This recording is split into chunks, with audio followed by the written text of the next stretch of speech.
Olá, o programa Trilha Social, o programa que fala o bem, faz o bem e divulga o bem, começa agora. E começa agora com uma reflexão.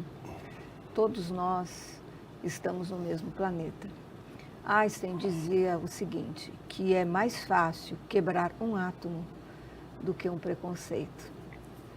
Nós temos que refletir sobre isso.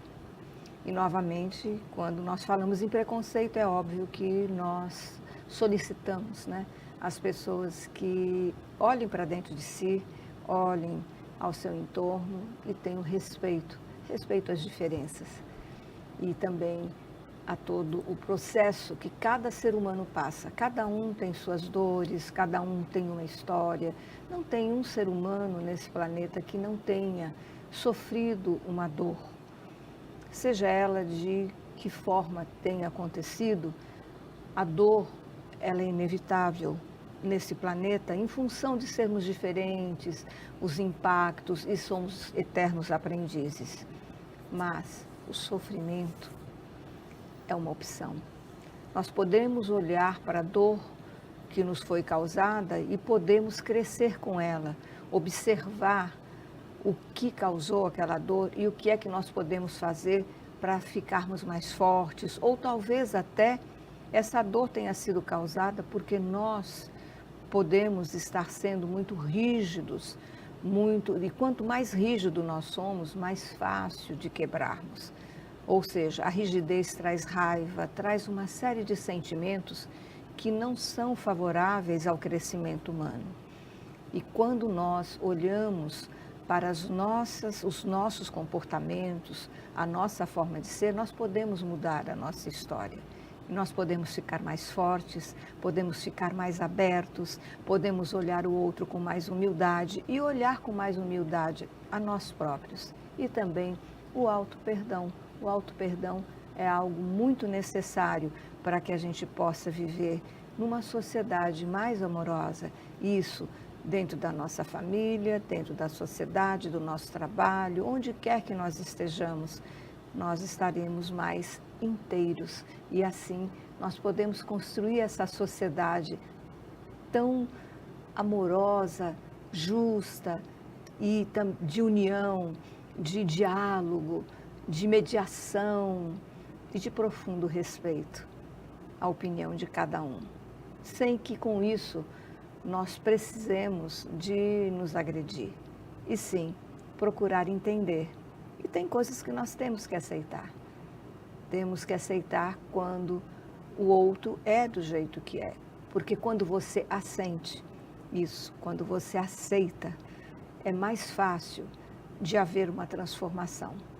As suas ações, aquilo que você faz é muito mais forte e reflete mais no outro quando você dá os seus exemplos nas suas ações. Palavras, como diz, né, o vento leva, mas as ações não, elas ficam. E ficam principalmente no coração daqueles a quem nós oferecemos aquilo que nós temos de melhor. Então, ofereça o que você tem de melhor. E hoje, no nosso programa, nós estamos recebendo uma pessoa que é muito importante para a nossa sociedade. Ele tem um trabalho que é há muitos e muitos anos. Quando olhamos para o passado, a profissão dele, a profissão que ele tem hoje, e que é uma profissão que vem lá do passado, ela sempre foi muito necessária para tornar a vida mais leve e também para poder expressar as questões sociais de uma forma mais direta e, ao mesmo tempo, artística, para que todos possam refletir as transformações que precisam ser feitas. É o teatro. Licurgo Spínola, diretor e ator, está novamente aqui em Maceió, e aqui em Maceió já tem feito muitos trabalhos, e nós vamos falar sobre isso durante a nossa entrevista. Licurgo Spínola, você nasceu em Curitiba? Não, eu sou de Palmas, Paraná, cidade fria. E como é, me conta um pouco dessa história, a história, porque nós sabemos que o sistema familiar, cada um vem de um sistema familiar, cada um tem uma história. E você, como um ator, a tua vida é contar histórias. Sim. Representar histórias. E, assim, algo que eu trago dentro do meu coração é a questão de que o teatro, ele faz com que o ator, ele possa viver várias vidas numa vida só, durante o período que ele representa. Sim. Não é isso? É, mais ou menos isso. A gente trabalha muito essa questão da vida do outro, né? O que o outro representa, né? Por exemplo, o personagem, antigamente os atores eram chamados de hipócritas, né? Hoje em dia a gente usa de uma forma pejorativa. O hipócrita é uma pessoa que se faz passar por outra, né? E antigamente era reconhecido assim, porque eu pegava e representava uma outra pessoa, uma outra vida, outras sensações, outros sentimentos. E o ator é isso, né? Eu já representei militar, revolucionário, padre, né, delegado, já fiz vários, professor, diretor. Então é uma vida cheia de outras vidas. E esse que é o grande barato da nossa profissão, que você acaba, como você vai ter que representar, você acaba tendo que estudar mais essas vidas e possibilidades. E quando você vai estudar essas vidas, você acaba criando empatia por essas novas personagens. Então, por exemplo, depende, sei lá, vou fazer um catador de lixo de material reciclado, um catador de material reciclável, né? Que é tipo assim, então de repente eu vou lá pesquisar como é que é o trabalho dele, o que ele cata, o que ele não cata, vou pesquisar as dificuldades que ele enfrenta, o que esse material vai se transformar. Então eu acabo, dentro desse estudo, eu acabo criando empatia pela vida desse personagem. Então o ator, geralmente, a gente acaba desenvolvendo uma questão mais de generosidade e empatia pelo próximo, porque a gente vem exercitando isso através do estudo. Né, de e você vai conhecer a obra daquele autor, você vai conhecer a época que ele viveu, quando ele escreveu aquela obra, por que ele escreveu aquela obra. Então, às vezes, as pessoas acham que é simplesmente representar, né, decorar o texto e se apresentar para a câmera. Não, somente o teatro, né, existe um estudo aprofundado em relação àquela vida, àquela obra que você vai representar. E isso faz com que a gente ganhe uma extensão de vivência muito grande, né? Então eu tenho dentro de mim vários e vários personagens que eu já exercitei e representei. E às vezes você, tipo assim, vou fazer uma peça, agora eu estou estudando Dostoiévski, né, que eu estou dirigindo uma peça. Então eu vou estudar a obra de Dostoiévski, vou ler sobre a época que ele viveu, por que ele escreveu. E ali dentro tem uma gama infinita de possibilidades. Então você vai adquirindo não só o conhecimento, mas principalmente as sensações, as emoções, e você vai trazendo para você. Então, né? É como se fosse, eu ouço muito, né, na questão dos artistas, né, do ator, a questão do laboratório. Muitas vezes você vai fazer um laboratório, vai viver naquele ambiente. É claro, se você vai contar uma história que se passou há 100 anos atrás, não é possível, você vai ter que estudar, vai ter que ler. Mas quando é algo atual, você vai poder conviver. Nós temos artistas, por exemplo, se você vai fazer o papel de uma pessoa que é um dependente químico, você vai conviver com pessoas que têm... Sim, se existe isso é o laboratório, se existe essa possibilidade, o laboratório é sempre bem-vindo. Tipo assim, mas se, por exemplo, assim, que a gente falou assim, 100 anos atrás. Mas o ser humano tem uma coisa muito maravilhosa, que nós já temos uma máquina do tempo, né? Que é a nossa imaginação. A gente viaja para o passado, para o futuro, né? E mesmo dentro do presente você tem várias possibilidades de viagens. Então, mesmo com um personagem que viveu há 100 anos atrás, eu posso, através do estudo, através de livros, pesquisas, eu posso fazer essa viagem. Para quem lê, a criança que lê sabe muito bem do que eu estou falando, que é a viagem através da leitura, né? Através do pensamento. Você pode ir para todos os lugares. Né? Eu nunca fui à Índia, mas eu já viajei várias vezes à Índia, entendeu? Para a Índia. Então, quer dizer, isso é maravilhoso da questão da arte, da educação, da leitura, da pesquisa. Isso é um processo maravilhoso. Hoje em dia a gente tem uma ferramenta fantástica que é o Google, né? Você pesquisa o mundo ali, né? Então, quer dizer, eu acho que tem que ensinar, principalmente o jovem, o adolescente, a criança, a fazer essa pesquisa, porque o brasileiro perde muito tempo em rede social e pesquisa pouco. Utilizar essa ferramenta de uma forma produtiva, para o exatamente, para o crescimento, e para o crescimento humano mesmo, Sim. Crescimento pessoal. Bom, você falou que você representou muitas histórias. E como é, me conta a sua história. Você é um ator e agora vai me contar a sua história. Quem é Licurgo? Bom, eu nasci em Palmas, Paraná, né, uma cidade fria, né, uma das cidades mais frias do Brasil. Mas imediatamente eu fui para Curitiba, porque tem uma questão de incompatibilidade sanguínea. Então eu nasci dia 9 de setembro de 1966. Acho que no dia 10 de setembro eu estava dentro de um avião da Força Aérea Brasileira viajando para Curitiba para fazer uma transfusão sanguínea. A transfusão não foi necessária, daí eu voltei para Palmas depois de um tempo. Essa história é engraçada que quando eu cheguei em Curitiba, minha mãe não foi, porque eu já tinha nascido.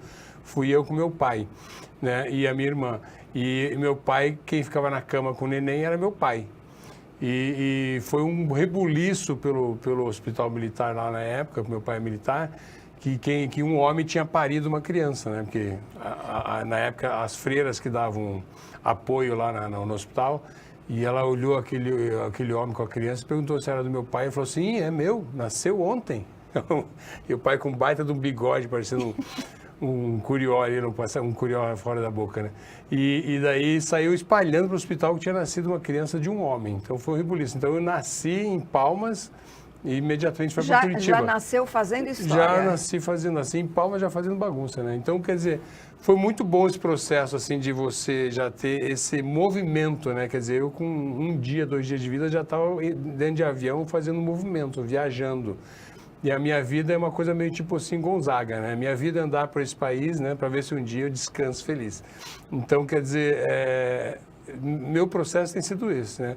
E eu sou filho de militar, né? A minha mãe sempre foi dona de casa, é uma artista plástica, ela pinta, mas durante a nossa infância ela se dedicou aos filhos, à família.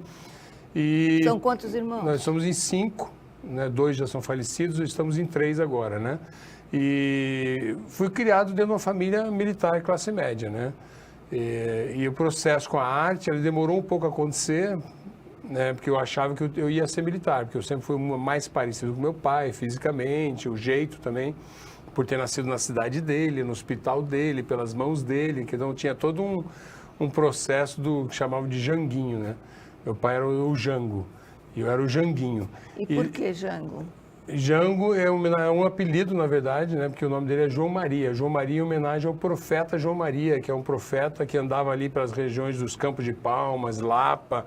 É um profeta conhecido no Paraná, que fazia benzimentos, curas, e o seu pai fazia era médico? Garrafadas. E o meu pai se tornou médico depois, né? Então, acho que tem toda uma energia que vai sendo canalizada aí. E deu até a minha adolescência, eu ainda tentei. Fiz colégio militar, fui para a SpaceX, a Escola Militar em Campinas. Daí desisti da vida militar, vi que não era para mim. Ainda tentei a carreira universitária, eu sou dentista formado. Ainda tentei ser da área biomédicas, né? Mas dentro da faculdade da PUC Paraná eu descobri o teatro. O grupo Tá Na Hora, da PUC. Na época ele era dirigido pelo Laércio Rufa. E fui lá e pedi uma bolsa, eu queria uma bolsa. Então, na verdade, na época eu estava interessado pela bolsa, queria fazer teatro por causa da bolsa para ajudar a pagar a faculdade.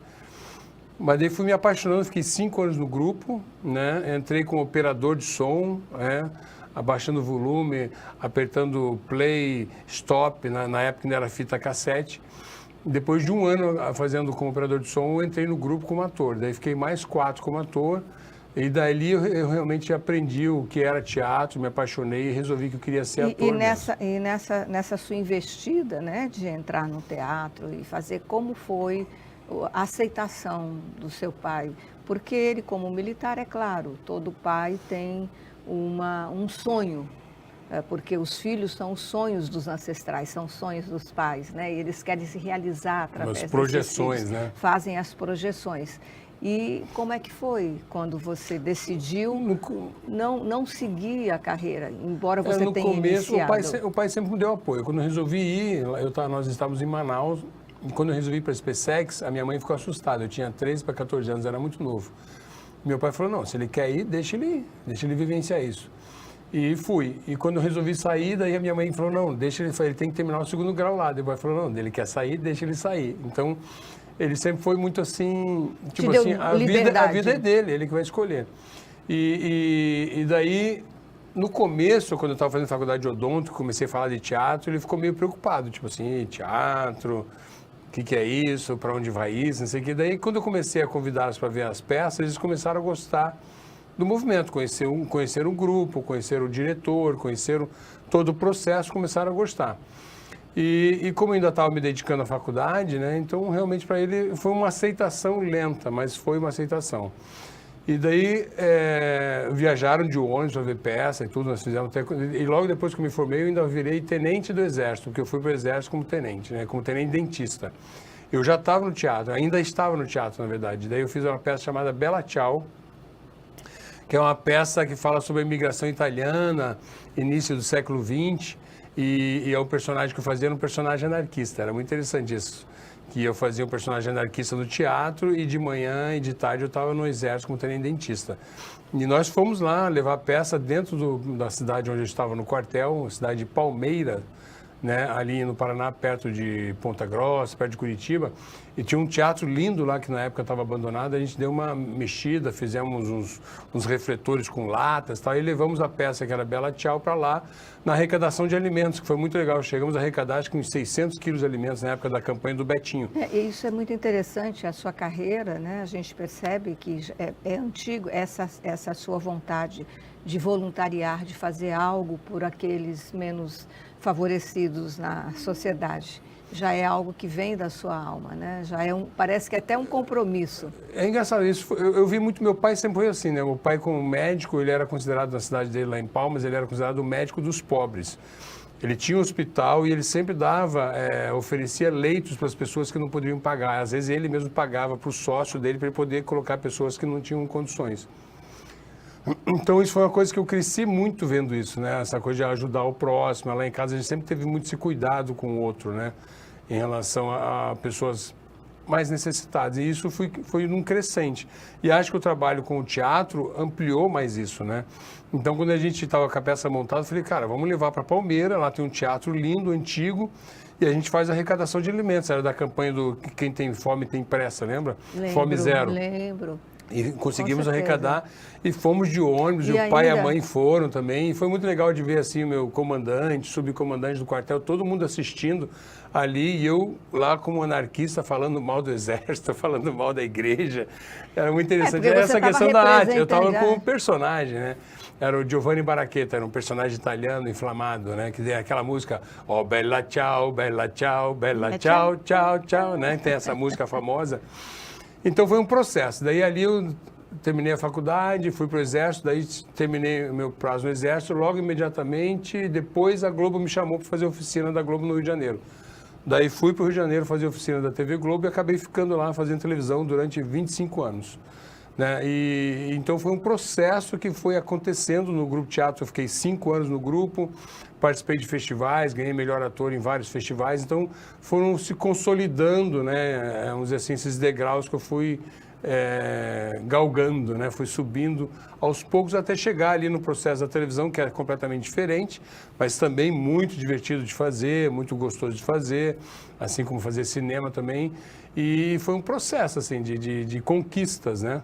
Agora, assim, para mim o teatro sempre foi uma referência. Primeiro, que foi um aprendizado de como é estar num processo coletivo, porque o teatro é coletivo, né? Televisão e cinema também demanda de muitas pessoas, né? Mas o teatro tem um processo de construção coletiva, onde os atores, o diretor, o iluminador, está todo mundo participando desse processo junto. Hoje, eu sei que você também trabalha com oficinas, nós vamos falar também da questão da oficina de teatro. O quanto é importante o teatro para fazer nascer dentro da pessoa também, para ela poder vivenciar a questão do trabalho em equipe, porque um tem que ajudar o outro.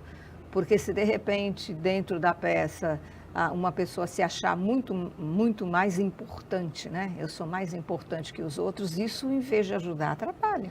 Sim, o teatro é a equipe. Mesmo que você vá fazer um monólogo, você vai precisar de uma equipe em torno para te ajudar. Com certeza. Então, eu uso muito, por exemplo... Depois eu fui criando, né, através do processo de eu virei pai e tal, através de poder ajudar também na escola do meu filho, processo de usar o teatro na alfabetização, no processo de educação, eu acabei criando uma oficina chamada Oficina Teatro Identidade, que é um processo de mostrar para o estudante, para o jovem, para a criança, para o adulto mesmo, o quanto você pode criar algo legal coletivamente. É um exercício de você falar, ouvir, criar junto, debater. Então, é um processo que funciona. Então, e esse processo de teatro também é muito importante ser levado para os empreendedores, porque uma pessoa que inicia um processo de empreender, seja em qual área for, ele precisa de ter muita criatividade e flexibilidade. E o teatro dá isso, não é? Dá, sim, porque o processo do teatro, ali, principalmente nessas oficinas que eu faço, é um processo de criação, de exercitar a criatividade. Então, por exemplo, as oficinas acontecem em 7 dias. Começa numa segunda-feira, termina num domingo, né, com a montagem do que a gente criou. Então, em 7 dias, tem que se criar algo do nada, a partir só das suas experiências e vivências. E também tem que se considerar que ali tem um grupo. Todos vão ter que criar algo que seja bom para todos. Todos eles têm que estar coesos, né? Entrar em acordo, exatamente. Olhando na mesma direção. É isso. Para poder criar. É um processo. O processo do teatro é isso, é criação coletiva, entendeu? Porque você está ali exercitando junto, está trabalhando, fazendo laboratório junto, está estudando junto, está trocando ideias junto. É diferente do processo de televisão, onde você, por exemplo, eu quando vou fazer televisão, eu recebo um personagem que já foi escrito pelo autor, eu tenho um figurino que já foi decidido pela figurinista, eu tenho um cenário que já foi escolhido pelo cenógrafo, eu tenho a direção que já sabe o que ele vai dirigir, como, a marcação.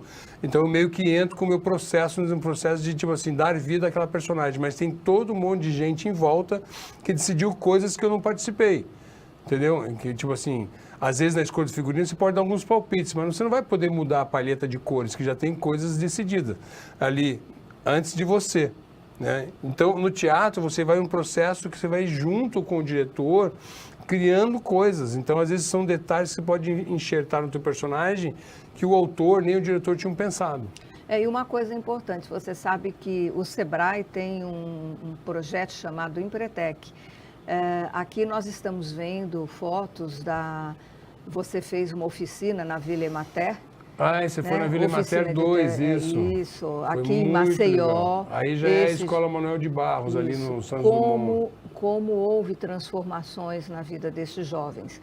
E que coisa maravilhosa, né? Você vê ali falando de justiça. Isso aí é muito interessante ver o quanto as crianças e jovens se identificam com esse processo criativo, porque eles são muito lúdicos, né? É natural da juventude ser lúdico. E o processo criativo, ele não vai só... O coletivo que a gente está fazendo aí, tá vendo? Todo mundo pintando, participando junto, isso é muito legal. Para fazer o cenário. Exatamente. Eles participam até da questão do cenário. Você na montagem, tudo, foi um que processo o local criativo. Aí a família, né? A mãe com as 3 filhas que estavam lá. Participaram.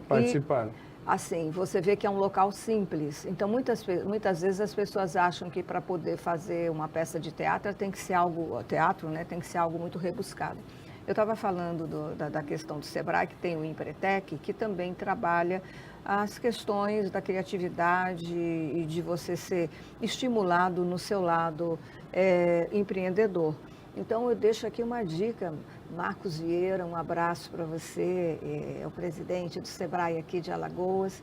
Quem sabe, no futuro, poder também englobar essa questão da oficina de teatro identidade dentro desse processo que é maravilhoso e vai colaborar muito para que esses empreendedores que vão até o Sebrae terem ainda um rendimento maior do que já tem, que é um trabalho maravilhoso. Eu tive a oportunidade de fazer e acho que tem muito. Eu creio sim, né? Eu acredito que esse processo possa fazer parte. Então fica aí uma dica, né? E um grande abraço para todos que fazem o Sebrae aqui em Alagoas. Licurgo, você veio parar em Alagoas, já são 12 anos, né? Já está caminhando. Nós estamos em 2022, já estamos caminhando para 2023 e você, desde essa época, vem para cá. Parece que Maceió Quem diz, porque dizem o seguinte, que quem bebe das águas de Maceió não vai mais embora, né? Mas é verdade, porque olha, a primeira vez que vim em Maceió foi em 1998. Eu vim fazer uma série de oficinas de televisão, né, para a televisão, em capitais do Nordeste. E passei por Maceió e fiquei encantado, né? Daí depois demorou, que passaram-se 10 anos, né? Eu voltei em mais de 12 anos, eu voltei em 2010, a convite do Mauro e da Sofia, em Cena, né? Que em Cena, né? Cena Livre, Cena exatamente. Livre. Alguém sussurrou aqui. Cena Livre. Cena Livre, um abraço, para a Sofia, né? é verdade. Deixar um abraço para Mauro e para a Sofia. E daí eles me convidaram a fazer uma oficina, né, de teatro aqui, que eles até perguntaram se eu fazia oficina de televisão. Eu falei, cara, eu até faço, mas eu gosto mais de fazer oficina de teatro, que o processo da televisão, ele funciona também, ele é divertido de fazer, mas às vezes o jovem cria muita expectativa de um ator de televisão, dando oficina de televisão. Ah, será que ele vai levar esse material para lá? Será que ele vai gostar do que eu vou fazer? E às vezes o jovem acaba não curtindo ou não aproveitando o quanto poderia de conhecimento e principalmente de transformação. E o teatro ele te dá mais essa possibilidade de transformação. Então eu fiz uma oficina de 7 dias aqui, foi maravilhosa. Criamos vários personagens lá na oficina, né? Inclusive um dos alunos ele levava o personagem, virou um personagem de trabalho dele, né? E fazia animação em festa e tudo. Homenagem ao seu Chicrinha, né? Que era maravilhoso. Que hoje, infelizmente, né? Ele partiu com a Covid, né? Com Covid. E daí, então, é um processo o teatro. Realmente ele trabalha essa questão da construção. É por isso que eu chamo de teatro de identidade. Ele tem um resgate da sua identidade e o que você vai fazer com esse resgate, né? Então, desde 2010 que a gente vem trabalhando aqui e depois eu acabei trabalhando com a Secretaria da Paz da época, né? O convite até de você que estava na Secretaria da Paz, né? O convite seu para trabalhar com jovens em tratamento de dependência química, Isso. né? Aí você trabalhou com dependentes químicos, trabalhou com moradores de rua. Depois foi através do SEMAS, morador de rua, liberdade assistida. Campanha de prevenção à exploração sexual infantil. Controle de armas. Controle de armas foi também. Maravilhoso, foi mexeu muito com para ajudar as pessoas a refletirem, né? E você trabalhou também na Vila Emater 2, junto com o GEAME, né? O Maceió Voluntário, uma parceria maravilhosa. Na campanha nós fizemos teatro em 6 escolas municipais, né? 6 escolas diferentes. Foi maravilhoso. Foi muito bom. Mas você, Licurgo, além de ser um ator e também ter essa visão social muito importante e com certeza você transformou vidas. Eu tive a oportunidade de estar andando com você e encontrar com pessoas que foram da liberdade assistida e estão hoje recuperados e eles agradecendo esse momento. Mas você também tem uma outra coisa maravilhosa. Você, além de ser ator, diretor, ter essa alma, essa entrega para a transformação social, você também é um ótimo fotógrafo. As fotos artísticas, então eu queria que agora fossem passadas aí um pouco das fotos artísticas que esse nosso querido amigo, olha que coisa maravilhosa. Maceió é um convite, né? Só em Gasta Torta, né? Ali na Armazém 31, Casa de Artes 31, né? Isso. As águas maravilhosas da nossa terra. As jangadas, que eu acho a coisa mais linda, as jangadas aqui, adoro. Você precisa de fazer uma exposição? Olha quanta beleza que tem. Em todo lugar, Maceió tem beleza, né? Embaixo de um jambeiro, né? A perspectiva aí dá uma profundidade diferente na foto. É uma coisa que eu uso muito nas minhas oficinas também, é o olhar dos jovens, né? Eu peço sempre eles fotografarem, para trazerem um novo olhar daquilo que já está acostumado no cotidiano. Você está estimulando eles a buscarem várias formas de arte. A foto é uma arte. Esse é um clássico da Poça d'Água, né? Olha que coisa mais linda. Você acha que é Ponta Verde. Né? Ponta Verde. Aí, ó, Jasmim. Um fundo azul, que lindo. Aí é aqui, ó. Essa escadaria, eu sou apaixonado por essa escada. Muito, muito bonita. Um prédio muito bonito. Ah, que lindo, essa. Palmeiras Imperiais. As Palmeiras Imperiais. Licurgo. Isso aí ali é Ponta Verde também. Olha que lindo esse pôr do sol. Com certeza são coisas maravilhosos. Maravilhoso. Você, assim, tem uma história tão linda e nós chegamos ao final do nosso programa. Eu gostaria que você falasse em 30 segundos algo que os nossos telespectadores aí possam ter aquela força, aquela energia, essa energia que você passa para todos nós. Primeiro quero agradecer o convite e estar feliz de estar mais uma vez aqui em Maceió, em Alagoas, agradecer ao Nordeste por sua generosidade, hospitalidade, sua consciência política maravilhosa. Ao Nordeste por toda a sua beleza, né? Estética, paisagística e interior das pessoas. E quero dizer o seguinte, eu li uma frase há um tempo atrás, dizia assim, não se preocupe em ser perfeito, apenas faça o seu melhor. Está ótimo assim. Muito obrigada. E assim, fazendo o nosso melhor, com certeza a nossa sociedade, cada um faz a sua parte e todos nós ganhamos. O programa Trilha Social, o programa que fala o bem, faz o bem e divulga o bem, termina agora. E a semana que vem eu espero você aqui sempre com novidades. Até lá.